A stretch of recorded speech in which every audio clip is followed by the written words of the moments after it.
Today, I'm going to explain a sci-fi comedy movie called Colossal. Spoilers ahead. Watch out and take care.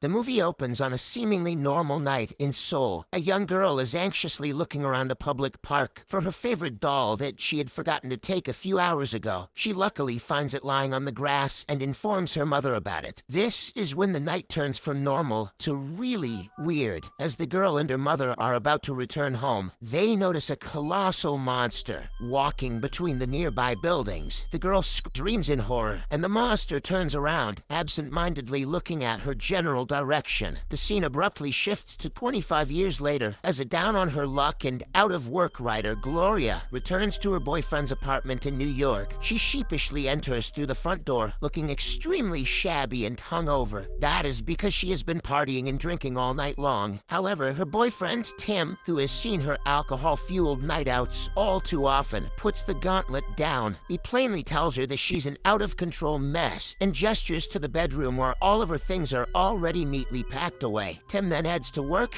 after telling her that she'd better be gone by the time he returns. With nowhere to go and no one to rely on, Gloria is forced to return to her childhood home in Maidenhead, New Hampshire. Her parents have already passed away, and the house is empty, with not even a single piece of furniture around. Hence, Gloria is forced to sleep on the floor for the night. Gloria is such an alcoholic that she doesn't know you can sell houses. Early the next morning, she heads to a local store and buys an air mattress. She is dragging it home when a truck pulls up right next to her. To her utter surprise, it's her childhood friend Oscar, who is extremely delighted to see her back in town. He gives her a lift, and they end up hanging out at Oscar's bar, which she inherited from his father. Gloria is unnerved by the amount of alcohol on display, and she's trying to abstain from drinking. As they're chatting away, it takes a lot of mental strength to keep her mind off of alcohol, and she begins scratching the top of her head mindlessly. Seeing this, a bemused Oscar asks what she's doing, to which Gloria replies that it's a nervous tic. Eventually, she ends up downing a few bottles of beer, along with Oscar and his friends. He tells his buddies Garth and Joel that back in elementary school, Gloria would always win the annual short story writing competition, while he would always end up in second place. This seems like an innocent, nostalgic observation, but deep down, Oscar seems to have some sort of an inferiority complex. Things get slightly awkward when he goes to get another beer and returns only to see a drunk Joel trying to kiss Gloria. Oscar freaks out, grabs his keys, and leaves in a hurry. A tipsy Gloria then has to lug her mattress back home. On the way, she drags it through her old elementary school playground. She eventually manages to make it home by late morning and immediately dozes off.